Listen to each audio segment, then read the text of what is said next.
Comigo aqui no estúdio, o vereador Laércio Santos. Boa noite, vereador. Boa noite, Pedro. Boa noite a todo o seu público. Uma satisfação, mais uma vez, estar aqui com vocês. Aliás, boa noite e parabéns. Seu aniversário hoje, né? Obrigado. Meu aniversário, Eu não sabia, não. na data internacional do Dia das Mulheres, eu fui agraciado de nascer nessa data. Não só eu, como também mandar um abraço para o nosso colega vereador Anistauro, também aniversário Também dele. aniversariante hoje? Isso. Parabéns, então, aos dois. Obrigado. Vereador, há um rumor muito forte em relação à Câmara Municipal, que alguns cargos estariam com insegurança jurídica. O senhor está ciente disso? Eu vi a questão, né, Pedro? O Ministério Público, Procurador-Geral do Estado, procurador do Ministério Público entrou com uma ação judicial questionando uma lei que foi votada na gestão do biênio anterior, questionando alguns cargos, alguns ajustes que ocorreram ao longo desses tempos, de que a norma no formato que foi aprovado não está adequado e está questionando. Não houve pedido de liminar, o Tribunal de Justiça já está notificando a Câmara Municipal para apresentar suas considerações a respeito, provavelmente o próprio prefeito também, e deverá ser enfrentada essa votação. De fato, você tem razão. Existe uma insegurança aí em cima desses cargos que foram criados, dentre outras questões. Né? Agora, vereador, hoje eu recebi uma cópia, o senhor deve ter tido acesso também, de um ofício do Conselho Tutelar, né? Pedindo providências à Secretaria de Educação e à Câmara Municipal, na Comissão de Educação, né? Significa que nós temos problemas na área da educação. Não é de hoje, Pedro, que isso vem acontecendo. No meu escritório eu tenho recebido munícipes com problema. Eu vou dar um exemplo aqui. Um munícipe que mora ali na região da Vila Fátima e a prefeitura alocou filhos dessa munícipe para estudar lá próximo onde caiu o avião da Transbrasil. Sei. Entendeu? Uma distância muito grande. Para quem não sabe onde caiu o longe. avião, é na região do Monte Carmelo, ali na região na Avenida Otávio Braga de Mesquita. É uma distância um pouco considerável, a família não tem condições de levar seu filho para aquele local e simplesmente a prefeitura disse que iria colocar o transporte, só que o transporte não existe. Não existe credenciamento por parte do município a respeito disso. Eu estou tirando aqui como exemplo um caso. Mas, na verdade, nós temos diversos casos nessa situação, que foi o que o próprio Conselho Tutelar se manifestou, cobrando providência da Secretaria de Educação. E muito que provavelmente, se a Secretaria não tomar providência, não resolver essa questão, vai levar para o Ministério Público e muito que certo que vai ter alguma ação judicial aí, como ocorreu lá atrás, na época do prefeito Sebastião Almeida, onde algumas vezes ele teve que, inclusive, participar de audiência com o doutor Iberê, que era o juiz da Vara da Infância, buscando adequar a responsabilidade do município. Então, não cabe ao prefeito escolher, não cabe quem está diretor ali na Secretaria de Educação, escolher qual é a criança que vai e qual que não vai. Não cabe, tem que ser todos. É obrigação do poder público dar condições para essas crianças estudar. Você imagina, Vila Fátima, lá no Monte Carmelo, sendo que ali próximo da Vila Fátima, a própria creche que foi inaugurada no Parque Secap, Pedro, está mais perto. Então, na verdade, está surgindo realmente problemas na secretaria, problema de planejamento escolar, problemas que estão afetando o dia a dia da população. E como a gente viu nesse ofício que você recebeu, Pedro, está envolvendo todos os conselhos tutelares da cidade. Sim. Então, na verdade, a questão ela não é localizada. A queixa por parte dos conselhos é em toda a cidade. Eu acho que está na hora do próprio prefeito, do próprio secretário tomar providência enquanto é tempo, porque depois que vier a ordem judicial, a prefeitura vai ter que agir de forma emergencial, vai gastar de forma errada, porque não terá tempo de planejar, fazer compras, fazer licitação e simplesmente prejudicar as nossas crianças. Então, eu acho que passou da hora da prefeitura resolver isso. Pois esse ofício do Conselho Tutelar é encaminhado à Secretaria de Educação, ao Conselho Municipal de Educação, ao Ministério Público da Infância e Juventude, ao Conselho Municipal dos Direitos da Criança e do Adolescente e à Câmara Municipal, Comissão de Educação. Aliás, Comissão de Educação, que foi provocada pelo vereador Romildo Santos, né? Sim. E vai convidar o secretário, não, vai convidar a diretora Mara Gianetti, é isso? Exato. Segundo ele se pronunciou hoje, Eu espero que ela compareça, né? Ela vai ser convidada, não é obrigada a comparecer, mas espero que compareça, né? Eu só acho que essa questão precisa ser rápida, né, Pedro? Porque o ciclo escolar já está em curso. Sim. Então não dá para nós esperarmos o fim desse semestre para resolver esse problema. O Rogério Gonçalves faz uma pergunta interessante, vereador Santos.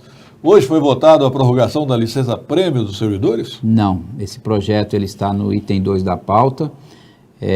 Não tinha quórum suficiente para sequenciar a votação, tinha em torno lá de 20 vereadores aproximadamente, eu estava presente, então não foi possível, ficou adiado para a próxima sessão.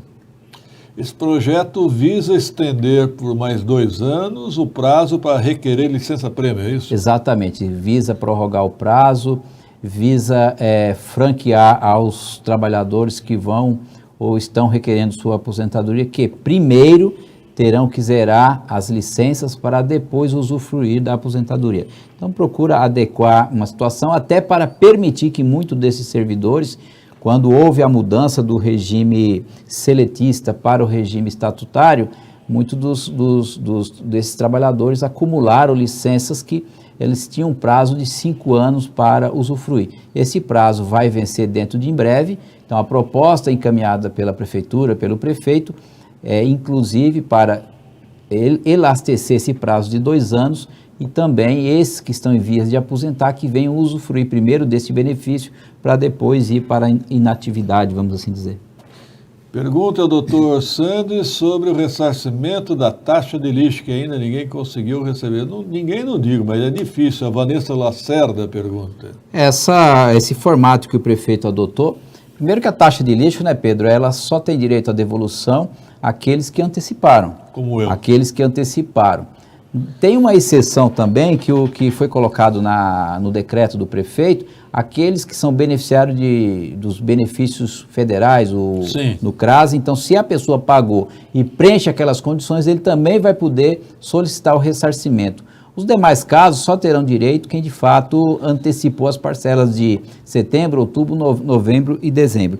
A prefeitura ela não trabalhou essa divulgação, né, Pedro? Muita gente me perguntando no meu escritório, para a minha assessoria, a prefeitura deveria divulgar mais, mas parece que não tem interesse de que as pessoas requeram a devolução desses valores. Não sabemos, inclusive, qual é o número efetivo. Eu vou inclusive, fazer um requerimento para saber qual é o avanço dessa questão, mas o que a gente percebe é que a prefeitura lançou o decreto simplesmente para cumprir tabela, mas não está fazendo nenhum empenho para que a população seja informada e buscar a devolução. É uma exigência muito grande, o encaminhamento está submetendo a maioria das pessoas para que faça o pedido só online. Acho que a prefeitura deveria criar facilidade, não tanta dificuldade, Pedro. Eu tenho direito e nem vou atrás, não vou me dar o trabalho, não. Não compensa o meu sacrifício. Boa noite, Laércio Santos. Temos aqui na São Rafael crianças que foram deixadas para trás. Os pais nem conseguiram diálogo com a Secretaria de Educação. Então, Pedro, é o que eu falei. Lá na gestão do prefeito Almeida, ele foi chamado mais de uma vez na Secretaria de Educação por conta da falta de vaga para as crianças. Nós já passamos 6 para 7 anos daquele governo, atual governo Guti, está incorrendo no mesmo erro. Acho que está na hora do prefeito chamar isso para a sua mesa, para a sua responsabilidade, porque está pipocando problema de vaga, problema de distância escolar em vários cantos da cidade de Guarulhos. Nós não podemos admitir isso. Pedro, a mensagem desse munícipe, uma liminar resolve de um dia para o outro, Pedro. Nenhum juiz vai negar acesso à escola, acesso à educação. Eu acho que a prefeitura está lidando com fogo, e está passando do momento de buscar uma solução para isso. Está pagando para ver, né? Está pagando para ver. Aliás, o seu colega vereador Brinquinho, acho que usou a tribuna, e disse o caso estranho de uma família, dois irmãos na mesma casa, um conseguiu o transporte e o outro não. Não dá, né? Não dá. O que o irmão faz? Vai seguindo a van a pé? Não piada dá, isso. Não dá. É muito triste, realmente. Tá certo. E aquela discussão dos dentistas lá no projeto, está desde 2020 na pauta, vereador? Pedro, tem um projeto que o prefeito encaminhou ainda em 2020.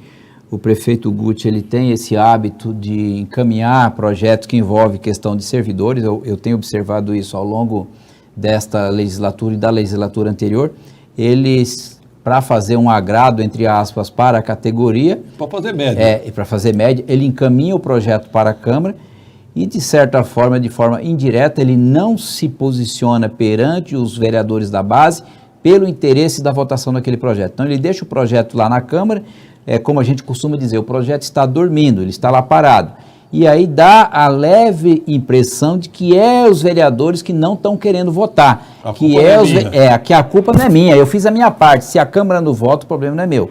E essa questão dos dentistas é um exemplo clássico do que vem acontecendo. O projeto encaminhado em 2020, temos até o próprio vereador lá, o vereador Alexandre Dentista, que é do segmento dentário, e cobra um momento ou outro na tribuna esta situação.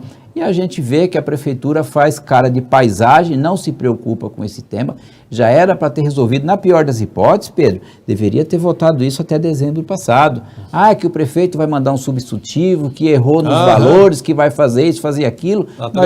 Nós temos o exemplo da Guarda, que nós votamos o projeto da Guarda e não conseguiram implementar lá as adequações da categoria. Então eu acho que a prefeitura, repito, ela erra porque não assume a responsabilidade, joga nas costas da Câmara Municipal e o projeto está lá parado, Pedro, por 2 anos, de forma imprópria, porque eu acho que quando se trata dessas questões que envolvem salário, essa própria questão da prorrogação do prazo para a licença-prêmio dos servidores, nós temos que votar isso aí de um mês para o outro, não tem por que ficar demorando. Eu acho vergonhoso um projeto na pauta praticamente há 3 anos. Desde maio de 2020. Só que quando o prefeito tem interesse, ele encaminha um projeto num dia para votar no dia seguinte. E publica no outro. Exatamente. Vereador, alguma notícia sobre o concurso da Câmara? Já algum posicionamento do Tribunal de Contas do Estado, Rogério Gonçalves? Não. Continua suspenso, né? Não, está aguardando ainda. O presidente esse ano precisa se decidir também se vai fazer o concurso ou se vai cancelar o concurso. Eu acho que precisa de uma resposta para a sociedade, né, Pedro? Então. As pessoas investiram, tá certo, pagou a taxa, não é um valor tão relevante, mas tem pessoas que investiu aí em aperfeiçoamento, em cursos, etc. Tem pessoas que muitas das vezes pode ser até de outras regiões que se prepararam para vir até nossa cidade fazer esse concurso. Eu acho que a Câmara, você tem toda a razão, precisa dar uma resposta, estipular um prazo aí de resposta. Eu acho que não pode ficar esse suspenso ao esmo sem uma definição aí pela frente. Algumas escolas estão retomando os usos das máscaras, Rafael Diamantino. Não é uma obrigação, né? Não. Não sei, pode ser iniciativa isolada de algumas diretorias de escola, mas não há lei para isso, não. Bom, tá certo. Obrigado, vereador Lars Santos, pela participação. Parabéns pelo seu aniversário. Obrigado, Pedro. Eu que agradeço. Até a próxima. Até uma próxima oportunidade. Obrigado. Olá, produção. Rápido intervalo.